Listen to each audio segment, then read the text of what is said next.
Hey guys, we are back and we are done with the checkpoints. So I got all my checkpoints done, and it may not look as nice as, some checkpoints, but, this is just a tutorial video. I'm not trying to, make it fancy or anything. So once you're done with the checkpoints, what you want to do is you go over here to key.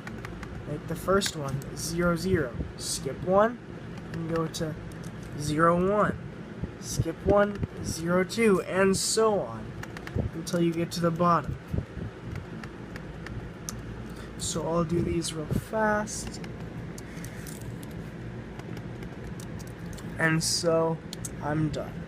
The first one needs to be 0, 0, and the last one always needs to end up at FF. So if you somehow end at like a number, add an extra checkpoint. It doesn't matter. It should be perfectly fine. Just add one more checkpoint. If you have no room, just delete a checkpoint. It shouldn't harm anything, and it should, like this. So that is the checkpoints, and they're pretty easy. Another thing is, when we get to the respawns, you will have to go back to the checkpoints, and I'll explain that later. So next we go to objects. Objects are things such as item boxes, and they are pretty cool. You can add other objects, and they give you tons of objects to choose from, but for this track that I'm making, we are just going to add item boxes.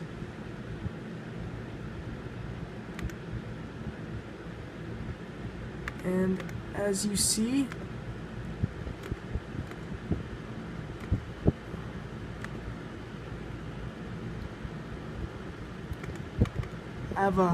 as you see, I have my item box on, and we're just gonna add.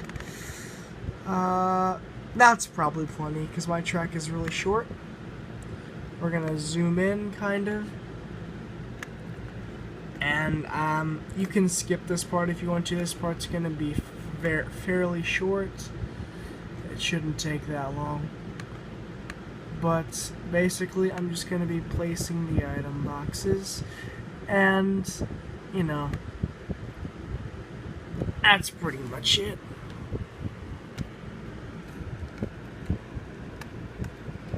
And once I'm done placing the items, we'll move on to the next step. The next step is mandatory. Not exactly, if you don't have a track, if that makes sense. But you know what I'm saying.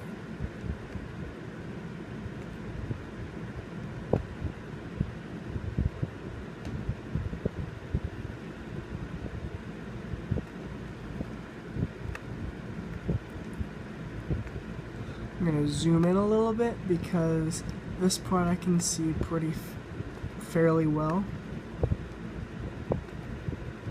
And you want to try to line the item boxes up as best as you can, really.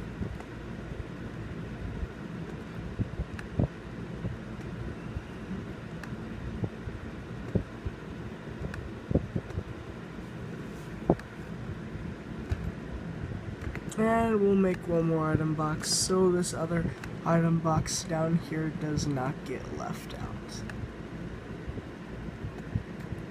So we're done with the item boxes, and we can move on to the next step. So we're here, we got routes. I never really mess with that, but if you want an expert, you can talk to a custom track expert about routes and area. Cameras, just put them anywhere. Like I'm just gonna you have your camera here, properties. Just add one, and it won't matter if you want it to look professional. Just you can put you can ask a professional, but the camera really doesn't matter. It's not gonna make the track freeze. It will if you don't have one, so you always need a camera.